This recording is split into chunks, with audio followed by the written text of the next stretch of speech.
Hey, what's going on, everyone? It's Kyle here. We're back with another episode. This is episode 51. We've got Tom and Ed. What's going on, fellas? What's up, players? Man, another week of R&B. You know, I hope everyone enjoyed our last episode.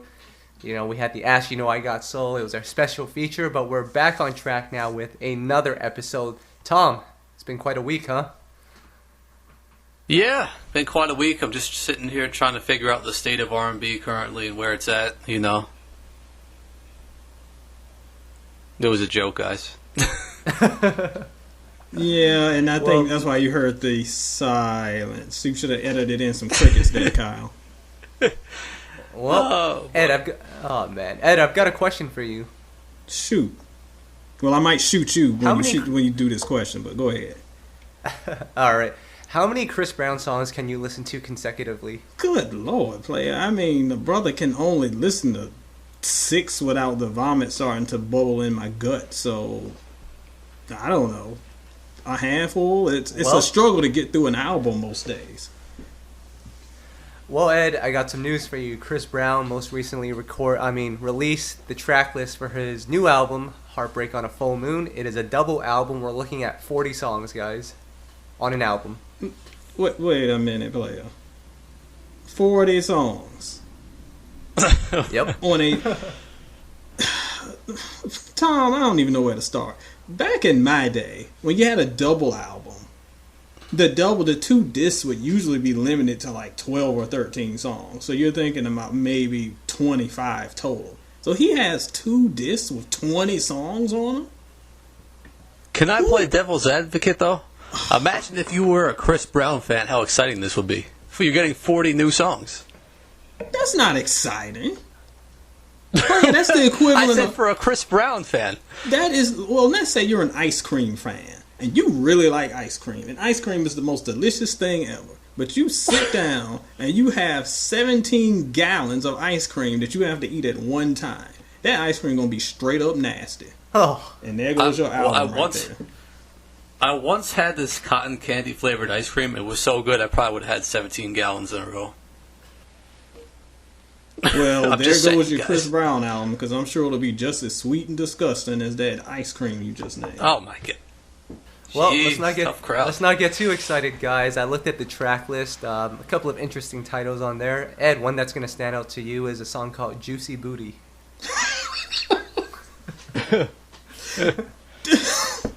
How can I respond to this? Like, this is going to be the...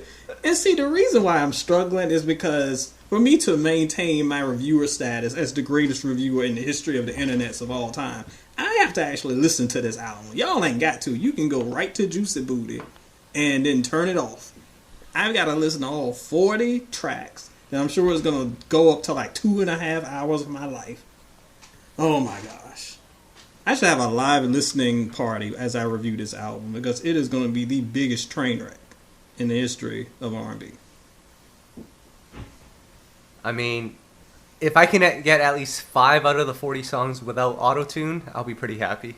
Oh, don't press your luck, player. Well, and then on top of that, he's also going to be releasing his documentary, which is a one-night showing, or a one-time showing in the theaters all across the U.S. So, Tom, I'm expecting to see you in theaters June 8th. I'll be in the front row. Tom hasn't gone to the movies. I get out of the theater. When was the last time you've been to the movies? It's true. If you've listened to our podcast before, you'll know I haven't been to the movie theater in probably over about 5-6 years or so. Man, I can only imagine Tom. I can only imagine Tom in the front. You know that Michael Jackson picture with him eating the popcorn? With the glass? Yeah, right. Yep. Now, so there's that. That's coming out. And then there's another album that we've been talking about a lot, or Tom's been talking about a lot. Have you guys seen the new TLC album cover? Oh, boy. I've seen it. But I think Tom will have to rein me in on this one, because you know I got a lot to say. Here we go. Tom, well, Kyle, just describe this cover for those who have not seen it. Well, Hold on. I can't. Can we confirm that's actually the album cover? I don't believe that. Well, that's No, my question. Because No, if it I is, remember, wasn't the album cover supposed to be designed like fan design? Well, it is fan designed, I guess. It sure looks that way. Yes, for But they asked Windows for people's 95 help. clip art. They asked for people's help to name the album, and that's what they came up with. I don't TLC. understand. If I were to describe this this album cover, which by the way it is the album cover, it looks like it's TLC with various colors in the background, and it's kind of like a 90s bubblegum candy wrapper, if you know what I mean. It's like bubblicious. Kyle is being entirely too nice. This is what it looks like. Imagine you have 5 popsicles. An orange one, or a cherry one, or a grape one, and a lime one. You got these popsicles. Now stick all 4 in your pocket and forget that you have them in your pocket for like 3 hours. Now open up your pocket, and that's what the album cover looks like. How does he think of this stuff? That's crazy. But yeah, it looks like melted crayons. It looks like when you play Genesis and you turn it on and it says Sega and it lights up. That's what it looks like. Oh, that's classic right there. Yeah. But guys, you know what? I mean, we've been pretty critical of the Kickstarter, and I don't think any of us agreed that they should have went with a Kickstarter. But if this is the result of a Kickstarter, man, I wonder what they're doing with the rest of the money. Like the music better be like top. Man, the music better be good. Well, see, that was my original point. I honestly was not too mad at the Kickstarter campaign as far as like the theory of it. But the results have been so suspect. When you got this album cover, the straight up clip art, when you got some songs that sound like they were produced way before the Kickstarter campaign started, some of these sound like some leftovers from fan mail. Like, I don't know. I want to see what the album sounds like in its totality before I start really throwing bombs. But yikes! I'm glad I ain't put down my Kickstarter money. Well, the good news is the track list for the album came out too. I want to read a couple of the titles because I feel like they speak to us and they sort of represent us. So maybe we are the new TLC. We have a song, track number 4. It's called "Haters," and that's like the Soul and Stereo theme song. Basically. We have a song called "A Mother Effer." Okay. That one should be good. Jeez. That should be something. Yeah. Hey, the good news is they have an interlude. That's kind of cool. We don't have those anymore. What's the name of the interlude? We're really grasping here. It's just called. Is the name of the interlude called Interlude? Yeah. Okay. That's not very creative, but do your thing. Which, by the way, I got a question for you guys about interludes for albums. Don't you think it's the most pointless interludes when it's just someone speaking? Well, see, to me, that's not Yes. even a true interlude. Like, an interlude should be a bridge between tracks, because a good album, as we've talked about before, should flow. And sometimes you have songs that kind of don't really flow, and you have to have a song that kind of bridges the gap. The perfect interlude is that "Show Me the Way" interlude on Keith Sweat's '96 album, because it flows and it flows directly into the next song. And those kind of interludes are great. When it's just some random person talking about sex stuff, that's just dumb. You know who's Of the? course, you'd reference a Keith Sweat song. Yep. But do you know who the king of interludes is? Dare I ask who? Magoo. Look who. Genuine's debut, Playa's album. My man did know how to. He knew how to justify his 20 seconds of fame. Like, throw Magoo on the trap, give him like 8 bars to rap, and then he's good. Pretty much. Shout out Magoo. I miss him.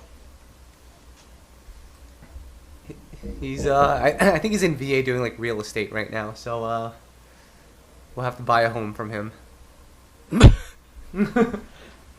Wow. We've got a couple of other releases, just singles, that came out in the last week. We have Marsha's new single, LeToya, produced by our boy Harmony. Did you guys get a chance to listen to that one? I think it samples a Michael Jackson record. Yeah, I liked it. I heard it a couple days ago, and as most readers and listeners know, I'm a big Marsha fan, so I'm always excited for her new releases and albums. She had a good interview with the Breakfast Club recently that I really enjoyed, and the song is pretty decent. It's nothing to like go crazy over yet. I didn't see too many yasses on my Twitter, but it's a solid song, and it makes me look forward to the new project. Her last album was really good. Remember, you gave it a 4.5, Ed. Yes, I did. That album was amazing. So she's got some big shoes to fill to live up to that. And then a couple of other releases. Goapele, new single out, Secret. I think her album's coming out soon, Tom. Yeah, a new album called Dream Seeker, May 19th. And hers was another one whose last album was really good. Remember that one, Ed? Strong as Glass. I really like Strong as Glass. So, yet again, another album that has kind of a big reputation to fill, and hopefully Goapele, she can hold it down. And then, of course, lastly, En Vogue put out a new single recently, I'm Good, produced by Raphael Sadiq. Did you guys get a chance to listen to that one? Now, that one I have not heard. Well, Ed, let me ask you, though. Do you take them seriously at this point? Because obviously they don't have Dawn with them anymore. They don't have Maxine with them anymore. And it's just 3 members now. Is this really En Vogue? They're En Vogue in name, but it is weird that 2 of the most high-profile members have moved on to other things. I mean, the entire group is talented, so we can't say that, the best voices are gone. So I will say they have a tough hill to climb, but I won't write them off just yet. And they actually signed a deal with E1 Entertainment to put this next album out, so we'll have to look forward to that. Yeah, that's interesting. Man, guys, I'm excited. You got En Vogue back. You got Cherish back. What more could we ask for, guys? I want 702 back. Oh, speaking of which, Kyle, what was that rumor you told me yesterday about a girl group coming back? I forgot to tell you guys this. Recently, another outlet did an interview with Adrienne Bailon of the group 3LW, and she said she's open to a reunion. Not sure who else is on board with this, but 3LW in 2017. Thoughts? Oh, player. But what version of 3LW? Because we all remember them fighting over KFC in the back of the van. I thought that was over. What? You don't remember that? That's how they broke up. I have no idea what's going on. I do know what you're talking about. Yep, they got in a big fight over KFC. I mean, the mac and cheese was flying all over the place. Feelings were hurt. Weave was pulled. And there was no more 3LW.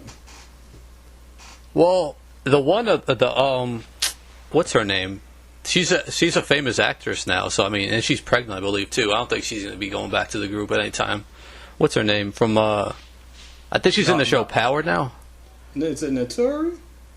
Yeah. Naturi. Yeah. So Broken Promises. I can't see. Girl. No, it's not her. That's the other one. That's the other. I get them mixed up, player. Notori is the dark skinned one, if I remember correctly. Yeah. Anywho. Hey, if they come out with a biopic, Ed, I know you're going to be watching that KFC Mayhem. Oh, I'm just there for that final scene when the KFC gets to flying. That's all I want to see. Just fast forward to that part. I want to see the chicken brawl. Wait a minute, though. Doesn't 3LW have the current Soul in Stereo song Play Is Gonna Play?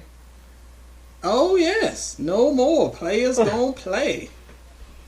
Both of those songs are classic Soul in Stereo theme songs. Don't get this guy started, please. Well, yes, get me started. I'm hyped. Right. Players Gonna Play and Fighting with Chicken. Oh, this is the best podcast ever.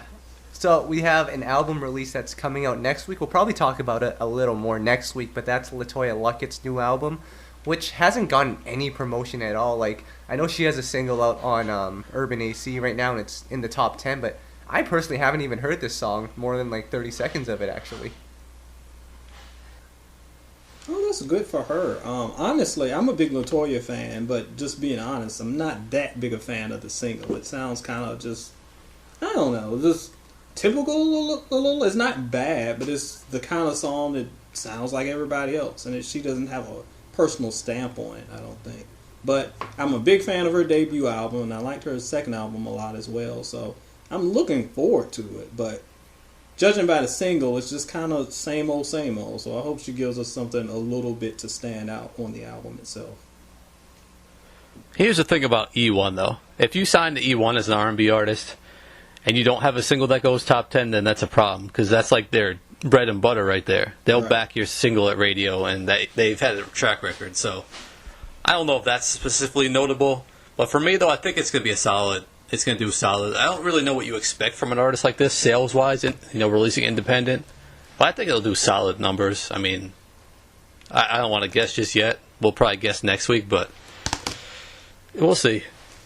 Mm-hmm. And then, of course, we got Faith Evans coming in 2 weeks as well, the project with Biggie. We'll talk a little more about that one as well when it comes out, but a couple of music albums to look forward to in the coming weeks. Yep, I can't wait for that Faith and Biggie album. That is the Ed Dream album right there. So I know my expectations are going to be way too high, but that's the one that I'm really waiting for. Cool. So if you guys remember last week, we did the whole Ask You Know I Got Soul feature where, our readers were asking us questions. That was fun, right? I had a good time, and we really have some intelligent readers because they gave us some really cool questions. We couldn't even get to all of them because some required more in-depth answers, and we were like, oh, we'll circle back to them later. So hopefully we'll get a chance to do that. For sure, and we got a couple more coming up after that. But Tom, what did you want to get into? Well, we got called out, guys, in the comments. I'm sorry to say. This happens from time to time. Apparently, we didn't show PJ Morton enough love. So, if you guys will, can we just all go around the table and say something you like about PJ Morton and his new album, Gumbo, if you don't mind? Well, first... I said this tongue-in-cheek, actually. Yes. Just so you know. I was kind of being sarcastic. And I was going to answer sarcastically, but before I do, I will say that I did enjoy the album. But I didn't understand the complaints about us not talking about that album that much. I dare you to go on any R&B site on the internet at all and find anybody talking about PJ Morton. So for us to give him a shout out, I think we should be congratulated for doing the thing and supporting the artists. Y'all so busy finger waving that you forget the blessings that we bestow. But anyway, y'all chill. I did. No, but actually, go ahead. You liked it, right? Yeah, I listened to it. I enjoyed the album a lot. I thought that I didn't write a full out review. It was, I think, the second half kind of slowed down a lot, a little bit like the Mary J album. I'm not saying quite there, except it slowed down a little bit even more. So it was a strong album, but definite flaws. So if you are a fan of PJ, I think you should definitely check it out. And if you're looking just for some new music, check it out. Check out Claustrophobic. Really like that song. So solid release, but nothing to set the world on fire. And PJ Morton is actually a dope artist, though. I'll just say that. He is a talented musician. Really good artist. I really liked this cover of the Bee Gees record as well. That was the last song on the album. But I saw a funny comment as well on YouTube, and again, we should get props for at least talking about the PJ Morton album because our girl Lachelle went to Walmart, bought the Mary J. Blige album, and then returned it for store credit and bought paper towels instead. So, man, I don't even know what to say about that. I contend the Mary album was not that bad. I don't know if people were expecting My Life or Share My World, but it was fine. It had some. I think the biggest complaint I had is she gave us all the good music up front. So if you've heard all the singles, you've heard the best it had to offer. I mean, I wouldn't be exchanging it for toilet paper, but do you? Toilet paper? We'll save that for the Chris Brown double disc. Oh, boy. Oh, boy. And Well, so I got a question for you, Carl. Since this is out of your generation. There's this artist I've kept hearing his name over the past decade. You know, it's kind of been like a fly buzzing around my head. I haven't been able to like latch onto him. I can't get a hold of him. I think the name is Jeremih. So, could you hold on, guys, calm down. He just put out a new project. But could you explain to me what I need to know about this artist in all seriousness? Because I'm reading Wikipedia. He cites Michael Jackson, Stevie Wonder, and R. Kelly as his biggest influences. So I feel like this is someone I need to know. Can you fill me in? What? Go ahead. I'm chill.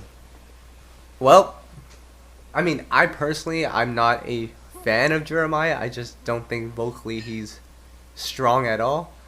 He came after. You got to remember, he came right after The Dream. So at that time, we weren't really concerned too much about vocals. It was all about the catchy hooks. And hey, Birthday Sex, that was a catchy song. I mean, I wouldn't go as far as saying it's a classic, but it was a huge song at the time. So why do people like him in 2017? He writes catchy music. That's all I can really say. And I mean, it's funny because he's sort of like the go-to hit maker nowadays for quote-unquote R&B artists. He's who all the rappers are going to. So, I mean, I don't see what the appeal is, but I mean, I guess I get it. I wouldn't advise you to listen to the new project if you don't want to, Tom, but hey, if you want to, go for it. Let me know how it is. Oh, boy. All right. Fair enough. Ed, calm down over there. I'm not saying a word. I'm chilling. I'm trying not to get you in trouble, Tom. I don't want them in your mentions. You can get in my mentions. Don't get in Tom's mentions. Jeremiah. And what is that? What is that handle again? State the handle for us. E.T. Bowser on Twitter. Send your hate mail to me. Leave him alone. Send it my way, Jeremiah. How are your vocal influences Stevie Wonder and Michael Jackson? And you sound like that. Well, I got a question for you guys. Now that I think about it, so you guys know Kevin Ross has been doing these 90s and 2000s a cappella covers on YouTube and Facebook. So he's been going through year by year on some of the biggest R&B hits, and last week he released the biggest hits from, I think it was 2006 to 2008. And I felt, number one, that was kind of the turning point, and I didn't realize it at the time, but that was when the T-Pains and the Lil Waynes came into the picture, and you can just see a huge difference in quality at that time. But my question is, and it's completely unrelated to what I just said, but do you think Bed by Jay Holiday is an R&B classic? Because he sang that one, and I don't know, is that a classic? Oh, yeah, that was a big song. It was a big song, but it doesn't mean it was a classic. Jeez. But as we have mentioned here time and time again, I'm sure we'll get into it with the Hall of Fame discussion. The things that I consider classic are, I feel like classic should be such an elite, tight category. It's a small kind of club that you can't throw everything in it. I mean, I like that song a lot. I like Jay Holiday. But classic, please. I almost feel like you gotta group it off. Like I use the term modern day classic. Like, it's not fair to compare Jay Holiday to Luther Vandross, is it really? No, certainly not. Is it a modern day classic, maybe? Maybe that's a better question. I don't know. Even if it's a modern day classic, I wouldn't classify it as a modern day classic. It was a good song for its time, but that's about it. Better than that Mask Off song, Ed? Better than what song? Mask Off? Anything's better than Mask Off. The Mask Off beat might be a modern day classic, but anything that Future mumbles over it gets a rest. Call it a day. All right, calm down. Let Future do his thing. He's on top of the game. But our boy John Michael actually asked us the question last week for our As You Know I Got So and Stereo feature, but I skipped out on it because I thought it was worth a bigger discussion. Ed, what did John Michael ask us? Yeah, I'll be glad to share it. And shout out to John Michael, who released his mixtape this past week, Intra, and it's actually doing pretty well. So shout out to him. Check it out. Intra is on pretty much everywhere you can find your music. I thought it was a pretty solid project. So anyway, here was John Michael's question. Based on today's image standards, name 5 absolute legends from the past that wouldn't be able to get a deal in 2017, purely based on physical appearance and charisma. So essentially he's asking, sort of, kind of what we were just talking about, which artists do we consider legends today that if they debuted in 2017 would be laughed out of the entertainment offices? You know what I always think about is when we mention artists on Instagram or Facebook, and Kyle always puts up like the least flattering picture of that artist. That's what I think of. He does this every time. Yes. Yep. Like, for example, Robin Thicke with his long, scraggly-looking hair in the beginning. Jesus hair. You know, But that was classic Thicke. I actually like Jesus Robin Thicke better than Paula Robin. Oh, we love anything better than Paula Robin Thicke, but I didn't mind Jesus Robin Thicke. It makes me think about it, though. Like, I also remember Chico DeBarge when he with that album cover where he had like a half shirt on. Do you remember that, Ed? Oh, I know it well, player. Yes, I had jokes back then. Yes. This stuff would never fly these days. Absolutely not. And I mean, and this question really goes beyond just like horrible fashions, because you know we got our own horrible fashions today. But like when it comes down to appearance and vocal stylings, who do y'all think would have struggled to like get on the radio in 2017? That's a tough one. I'm trying to. I mean, I mentioned Prince like last time, but like if he had come out being his weird self with his weird look, you know, singing about weird things, who knows if he would have even been as successful? He might have been just laughed at or even not paid attention to. Well, because he wasn't considered cool. I think he's different. I think if he came out in 2017, his weirdness would be endearing. Because if you look at Young Thug and that bunch, they wear, I mean, his album cover, he's wearing a paper umbrella, and people celebrated that. So I think his weirdness would be embraced today. If he came out in like 2002, yeah, that might not work. But I think he would do okay in 2017. You know the name that comes to mind? The name that comes to mind to me is Boyz II Men. They would be just looked at as one of those YouTube a cappella groups. I don't think they would have been... Like, we see a lot of those on YouTube and Instagram. Talented that's singers. That's a great I thought. don't think they would have made it to the mainstream. Because, I mean, we see it on Instagram and YouTube. So. And that was one of the first names I thought of, too. I think that if they tried to come out, they would be considered boring. They would be able to sing, and no one would doubt their vocal ability, but they were just too clean cut, too boring, and too focused on actual vocals and not showmanship. So definitely Boyz II Men. You know, honestly, I don't even know if Jagged Edge would have made it, going by that standards. I think Drew Hill would have made it, personally, but I don't think Jagged Edge has enough charisma to have made it either, honestly. No, that's a good point.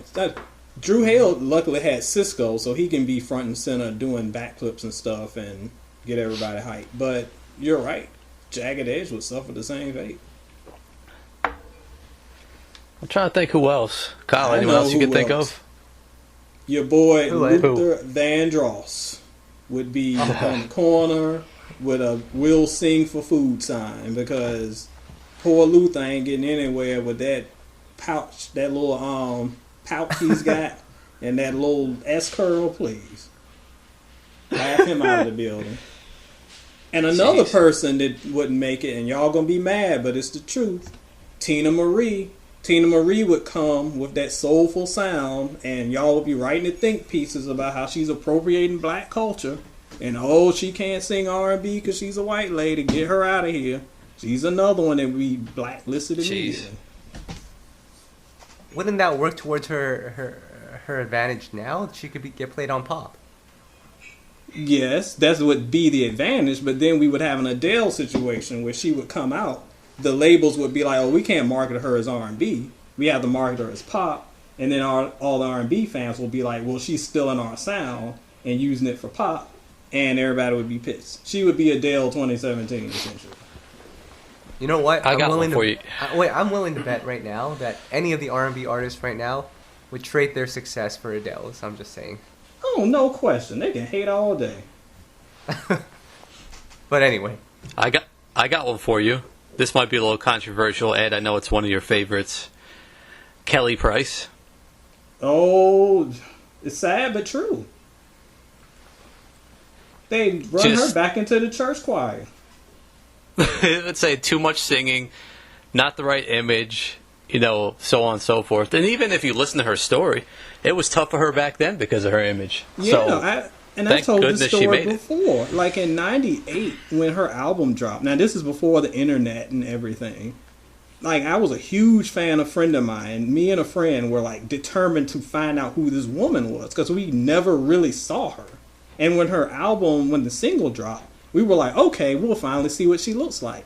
And we looked at the single cover, and it was like a pair of shades. There was no picture of a person on her album cover, on the single cover. It was so ridiculous. And that's because she never wanted to be they didn't want to market her for how she looked, despite having probably the best voice in R&B at the time. It's insane. But image is part of the game. Sad but true. Damn, you telling me Ruben Studdard wouldn't make it in 2017? Oh, please. Sorry, 2017. Shout out to Ruben. Ruben lives out here, and I actually saw him a couple weeks ago getting a sandwich. And I'm not joking. Really? He was getting yes. He was at the downtown diner, and we went out for lunch. And Ruben was in line with his big old shades on and his girl. So shout out to Ruben. Getting him maybe a Reuben sandwich. I can't remember what sandwich he got. Reuben sandwich. God. Damn. He's just out in the public just chilling? He was just chilling. You mean he wasn't getting... You mean he could walk the street without getting mobbed? Somehow he just... Maybe his female bodyguard he was with would be the one to knock him off, but I think I was the only person that recognized. Damn. Okay. Speaking of which, I think ABC is bringing back American Idol. Tom, I know you love American Idol. Well, I thought they're actually bringing it back? I thought it was over. No, they're bringing it back. They're reviving it. They're trying to get Ryan. They're trying to get Ryan Seacrest back on it too. No, they made such a big fuss that it was the last season, and then this is coming back. Jeez. Yep. Let it die. I will say this though. I will say this about American Idol. I mean, granted, it's kind of been like years since they made a superstar. I think they're the only TV show that has actually produced a star. When you look at X Factor and The Voice, I can't even name one person that came out of that is a star. What did Leona Lewis come from? Didn't she come from like X Factor or something? Yeah, but I think it was in the UK. So. Oh yeah, that's right. So we're not counting that. But yeah, you're right. I can't really think of anybody besides American Idol that made a decent star. I'm sure our readers will correct us in the comments if we're forgetting somebody, but I can't think of anyone. Fun fact for you guys, though, Bobby V auditioned for American Idol back in the day. Did not make it, and then he ended up on Ludacris' label, and look at him now, releasing Trap and B songs. Oh, come on. Why are you making fun of Bobby V? He came and did this podcast with us as a guest. That is true. That is true. I'm sorry. Shout out Bobby V. I still love his first album. I don't care. Yep. Now I want to quickly go into the Hall of Fame discussion. So just so everyone knows, I got Brandy into the Hall of Fame, so I'm the good guy here. John B did not make the cut. I actually spent last night listening to the Cool Relax album. We might have to revisit that one, guys. Wow, the album is fantastic. Hall of Fame bound? Nope. Damn. So, as usual, we're going to be nominating 2 artists into the Hall of Fame. One coming from the readers, and Ed, it's your turn to pick the other one. But I'll start off with the readers' nomination. They wanted us to nominate Destiny's Child. One of the most, if not the most successful female R&B group. Beyonce obviously comes from that group as well, and we already know Beyonce's legacy. I don't know, for this discussion, are we going to include Beyonce into it, or is she a separate thing? No, I would think that she would be included in this. What I would question is which members would we do? Would we do LeToya? Would we do LaTavia? Would Farrah get in it for her being in it for 5 seconds? Did she get a participation trophy? Yep. Even Farrah gets her name on the Walk of Fame. Man, It's I a wish little I strong. joined Boys to Men for like 5 seconds, and then I could just get every accolade they got. Because I just market myself as ex-Boys to Men member. Wait, doesn't that mean Mark Nelson is in then? Yep. I guess. It Well, counts. we haven't nominated Boys to Men yet, but back to Destiny's Child. So we're looking at their discography, not the solo projects. Yeah, we should not count no Beyonce stuff and nobody else's stuff. Just the group Okay. stuff. So we're counting those 4 albums? 4 albums. Yep. Yep. Well, Tom, if you want to include Michelle Williams' solo projects, you can. If you want Okay, it to doesn't really lessen change their much. chances of getting in, then okay. But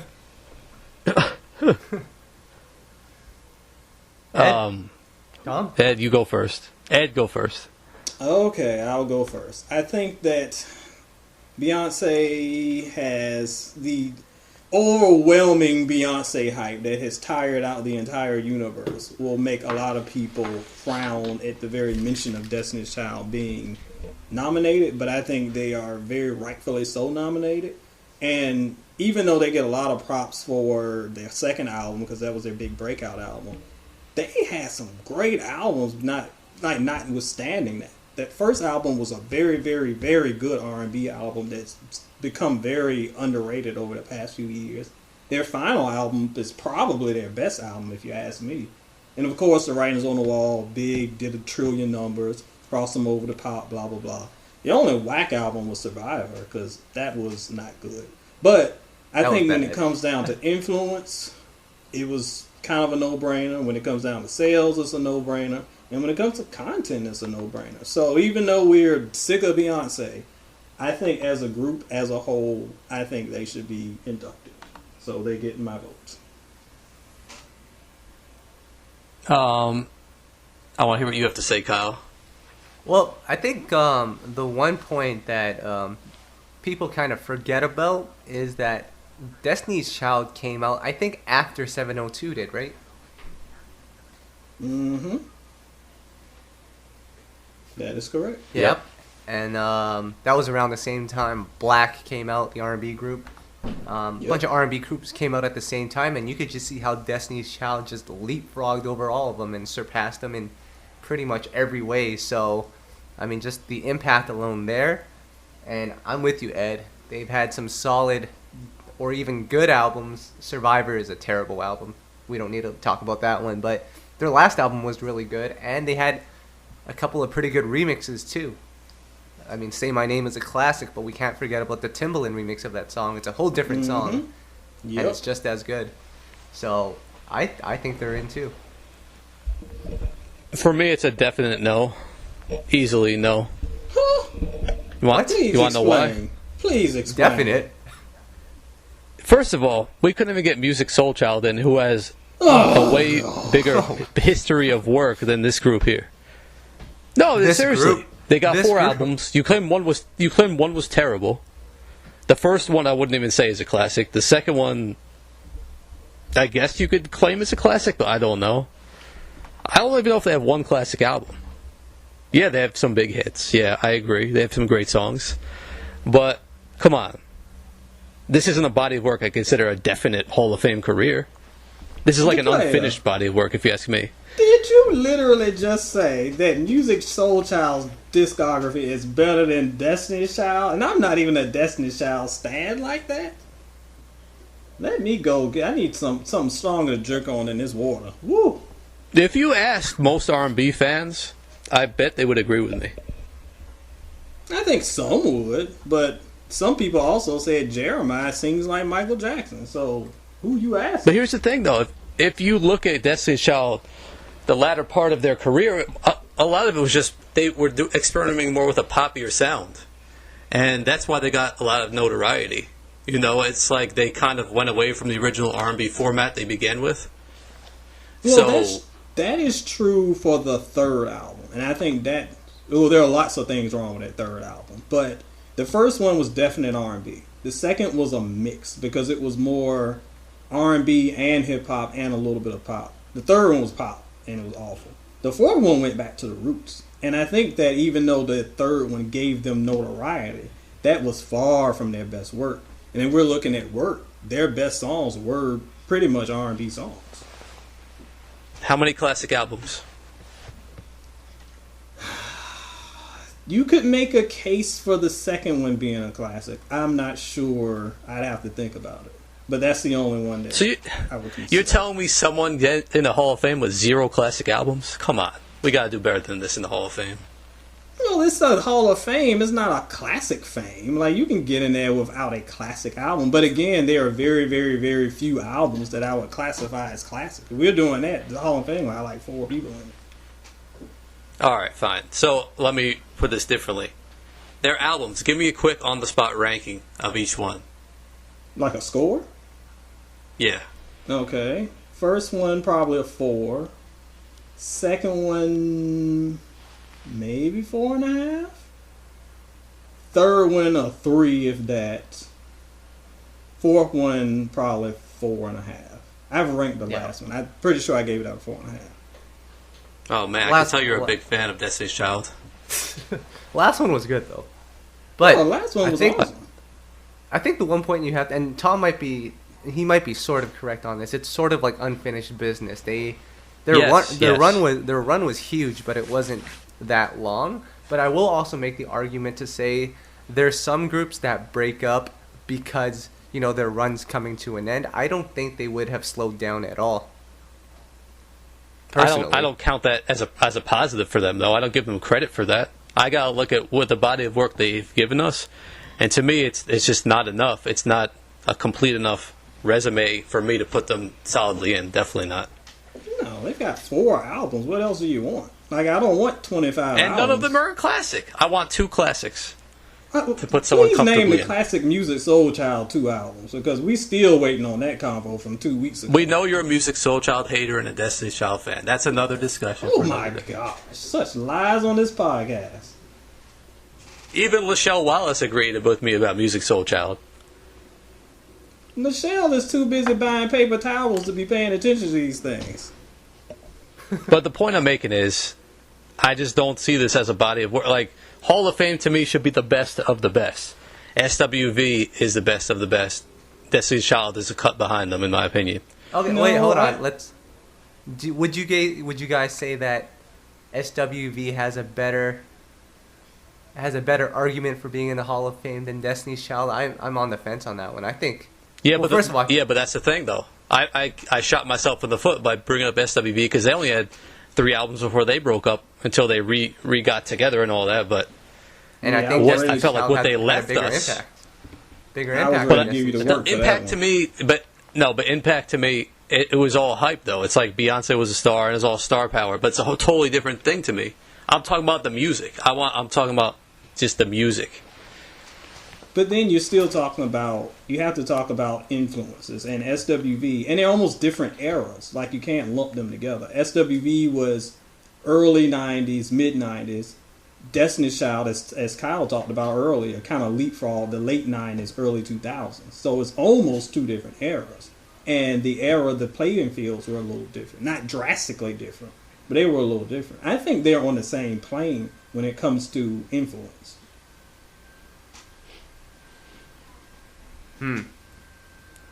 Time for me to go back and listen to Soldier featuring T.I. and Lil Wayne. Classic.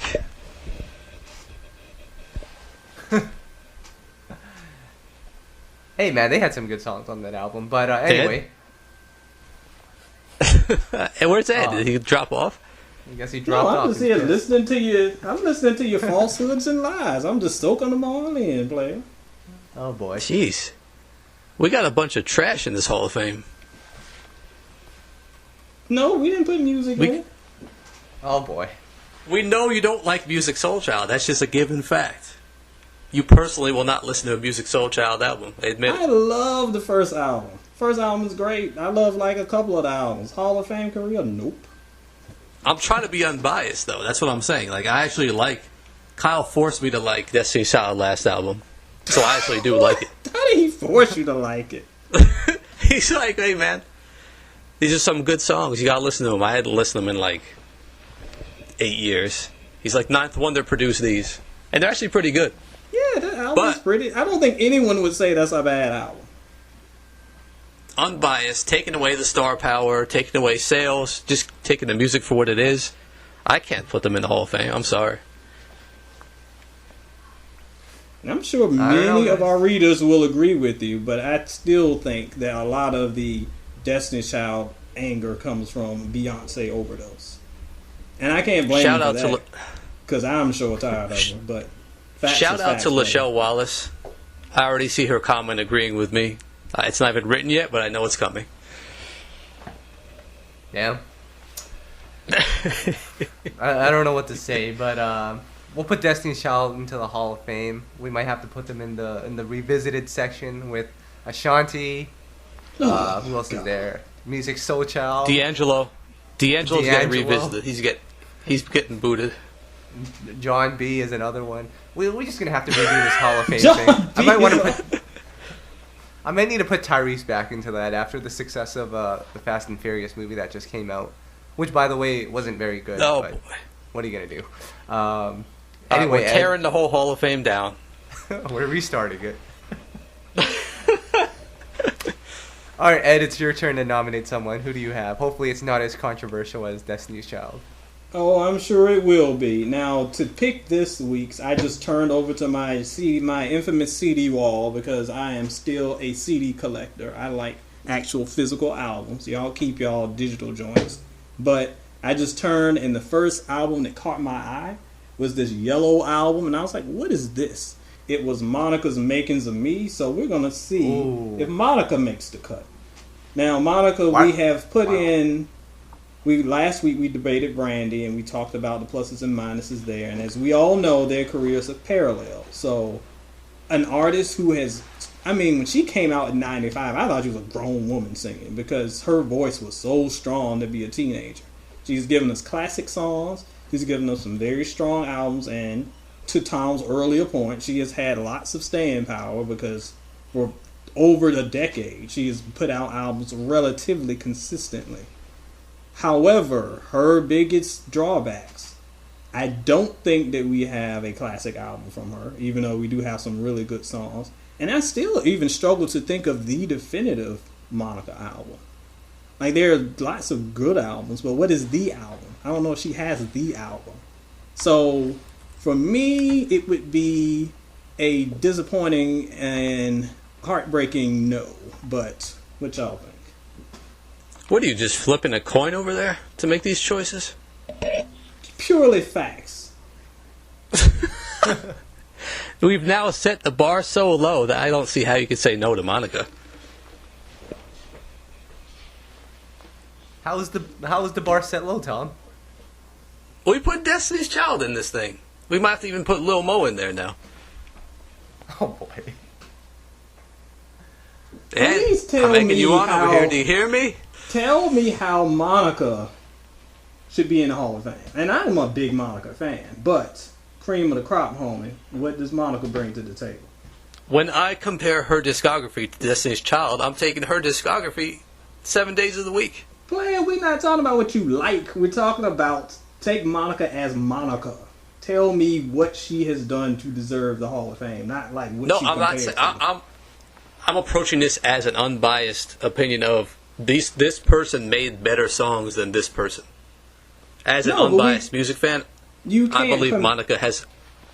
But don't compare it to someone who's already in there. Compare it to that person's total body of work. Well, you forced my hand, Ed. I'm sorry. Player. I told you this Music Soul Child thing was... This Music Soul Child thing was going to come back and haunt us. I knew it. Oh, we already knew it, player. He's going to hang it over our head forever. Well, here's the thing, though. I mean, this is the only way I can honestly view it. If I'm comparing her to other people who are already in it, I can't just say, yes, Monica is a Hall of Famer. I have to have other standards to base it on. So Brandy's in. I don't think she's had a better career than Brandy. Destiny's Child is in. I think she has had a better career than Destiny's Child, so that's why I would put her in. Oh, But tell me how she has had a better career than Destiny's Child. That is what the question that needs answering. Because I feel that she's made better songs and, for the most part, stayed true to R&B while doing so and hasn't strayed towards pop to make pop hits. I think Kelly Price made better songs than all of them. But, well, we haven't done her yet, so I don't want to give away my hand. But she only had one album, though. Who, Kelly Price?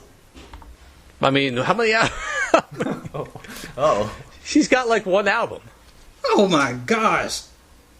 President of You Know I Got Soul thinks Kelly Price has one album? You think John B hadn't come out with albums since Cool Relax too? No, I meant she has one classic, potentially. Kelly Price. Mirror, Mirror, obviously, I'd say is potentially one. No, I put her debut way above Mirror Mirror. But All right, again, this that's is a whole nother. That's a combo for another day. We talking about Monica, not my girl Kelly. We should do her next. okay. Week. I'm gonna come in and interrupt this one. Yes. So first of all, please bring some sanity to the combo. This yellow album you speak of, The Makings of Me, that's the one where she's like topless on the cover with like a rope covering her, right? Yes, the Bondage album. Okay. Well, that wasn't a good album. That wasn't a great album, right? It was okay.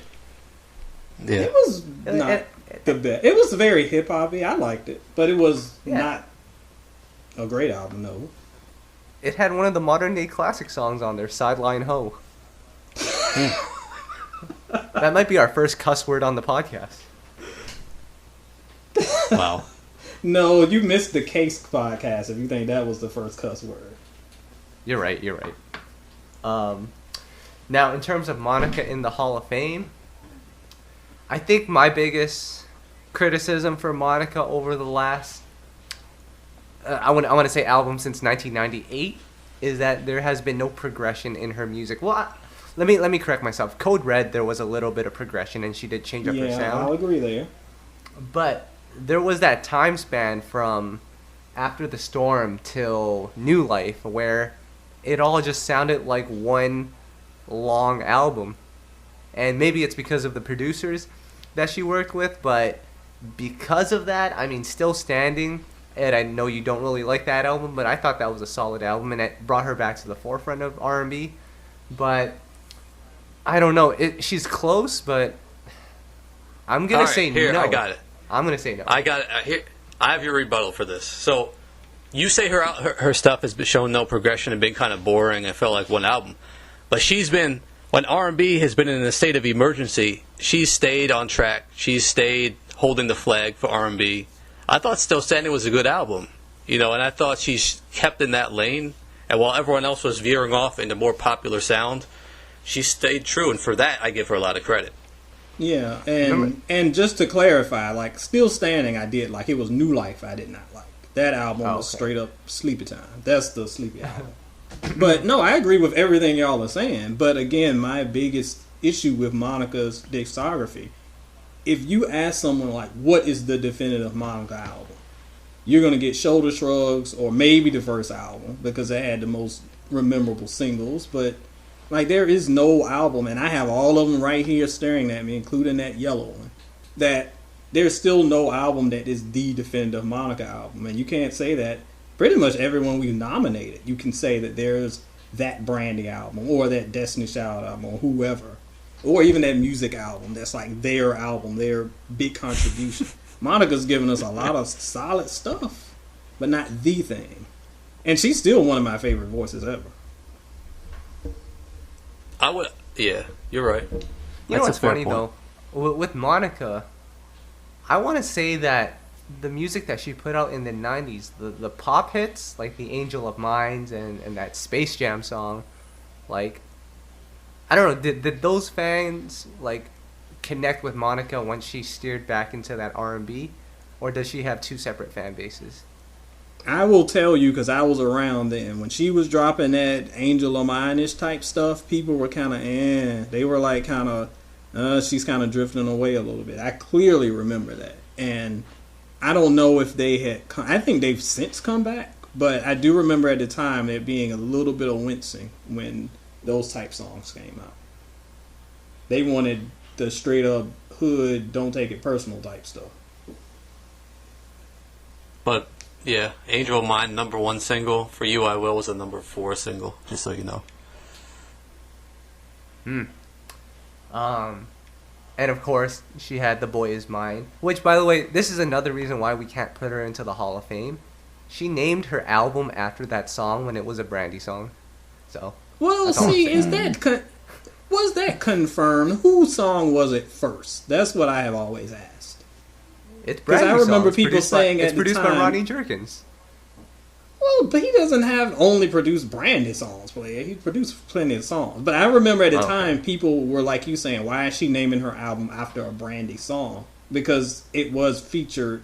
She seemed like a feature artist at the time. But I don't know if maybe they came out with the song at the same time and she just beat her to the punch. Looking back, though, it did feel kind of cheap that she did title it that. No, I agree. But I didn't know if there was coincidences that maybe pushed her album back or what. I want to hear the definitive story on that. Somebody get Ronnie Jerkins on this podcast. We'll get it. Yeah, we'll get call it done. Monica up. Last point about Monica, though. An underrated song, Street Symphony. Oh, I don't underrate that. That is my joke. That is a good song. Man, so much to talk about. So much we already have talked about. But, man, let's get into this love letter thing. I think we had a good time with it last week. Ed, you saved Mario Winans from jumping off. Let's do it again this week. Tom, what do we have for this week? So if you missed last week's, Ed has on his soulandstereo.com site, has a section called Love Letter where he takes a fan who writes in and helps, kind of gives him advice. We've applied that to R&B songs, known R&B songs that you might have heard over the years. And now Ed will give that R&B singer advice based on the lyrics of this song. And I will read the lyrics first, and then Ed will give that person advice. So here we go. Let's do it, player. I'm not going to sing it. I'm just going to read it. But when you love someone, you just don't treat them bad. Oh, how I feel so sad now that I want to leave. She's crying her heart to me. How could you let this be? I just need time to see where I want to be. Damn. Have you heard this one? I think Donnell I've heard Jones this is one struggling before. right now. Donnell's struggling. Help him out. Speaking He's been of with the struggling, sweetheart since high school, Ed. we talked about this on the last podcast, how I saw him in concert and he was struggling then too. Oh, but Donnell, oh my goodness, this song is not the most flawed song I have ever heard and the worst advice ever. Essentially what you saying, player, is I want to cheat on you, but I can't do that. So let me just leave you and go do my thing. And when I get bored, I'll come back. So just wait for me. Can you please flip the script and understand if someone did that to you, you would be ready to rip their face off. And you would be justified in doing so.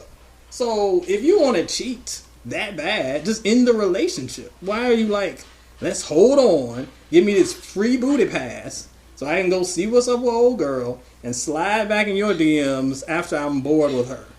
You're just passing around chicks like Tom passes around baked chicken in his household. So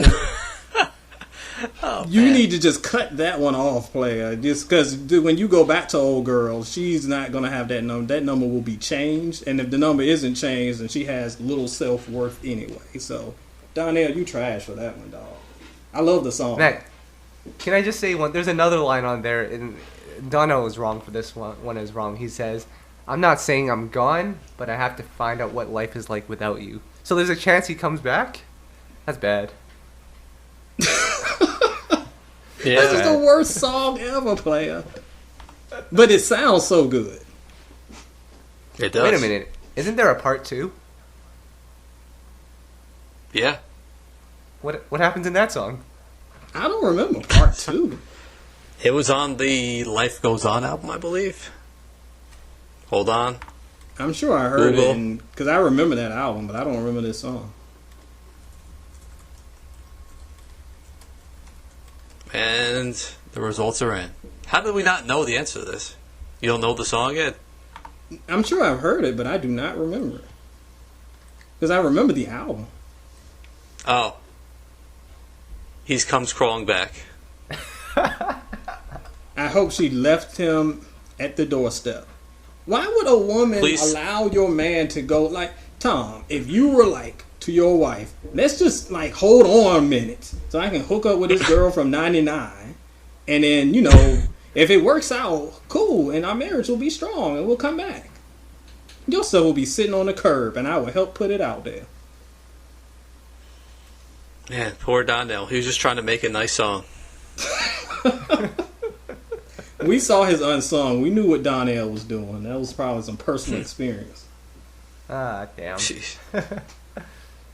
Well, I think because of your advice, Ed, Donnell has learned his lesson, and he will never lead another girl on. We can only hope, but again, I saw that unsung. Donnell off the chain.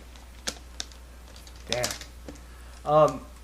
I want to quickly get into one of our Ask You Know I Got Soul questions. This one just came in from Miss Superwife. She wants to know, for you guys, what songs hold the best memories for you? Oh man, so many. That's a tough one to answer on the spot. Yeah, I mean, there's so many. I might have to check back in next week with the answer to that one. Well, let me flip the script on this one. This is a question that I wanted to ask you guys last week as well. We've all been in relationships, and some have succeeded. Obviously, you guys are both married now, and some have failed, which is why I'm still single right now. But I'm sure there are songs that you associate with a certain person that is no longer a part of your life or reminds you of bad times, and as a result of that, you cannot listen to that song anymore. Do you guys have one of those? Mm-hmm. I do as well. It's terrible, but there's this song, I'm sure many people will remember it. Erykah Badu and Common, Love You for Life. It's like a kind of an ode to hip hop. Love of My Life, I'm sorry, is what it's called. Love of My Life and Ode to Hip Hop. Yes. There is a person that was around that reminds me of that song that I never want to see again. So whenever that song comes on, I'm like, flip next. Damn. Wow. And it's a very sweet song, and it's a great kind of symbolic song about womanhood and manhood and tying it to hip hop, but brings up some ugly memories. I was telling Kyle that since I am married, I'm in a happy relationship. I don't listen to too many sad songs, I don't listen to even too many slow songs, because I like up tempos. I like stuff that will keep me like in an up tempo kind of mood. So for me, I don't really put those on too much. I don't really have a song though, but sad songs, no, I just don't want to be brought down. Damn. I have one song, and thankfully I don't listen to Brian McKnight on a regular basis, but there is this one song called Still from, I think it was from like 2001. I know it. It's supposed to be a happy song, but I can't listen to that song anymore. It brings back too many memories, so I just put it to the side. And again, I'm thankful that I don't listen to Brian McKnight on a regular basis. So every time that song comes on, I just flip the switch, listen to some Pleasure P, Did You Wrong, modern day classic, if I may, and we're modern good. day classic. You may not, but whatever. Modern day classic, Did You Wrong. Man. The best part of that song is when he disses Pretty Ricky at the end. Oh my gosh. Yep. Me Without You is like Pleasure P without Pretty Ricky. That's a classic line right there. And then he cracks up. He can't even get through the rest of it. It's hilarious. Oh, man.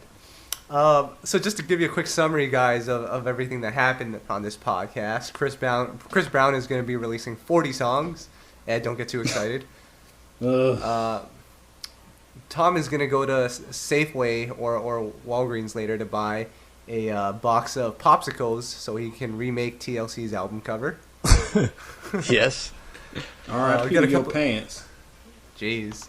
We got a couple of new album releases on the way. In terms of the Hall of Fame, I think we came to a consensus that Destiny's Child is in.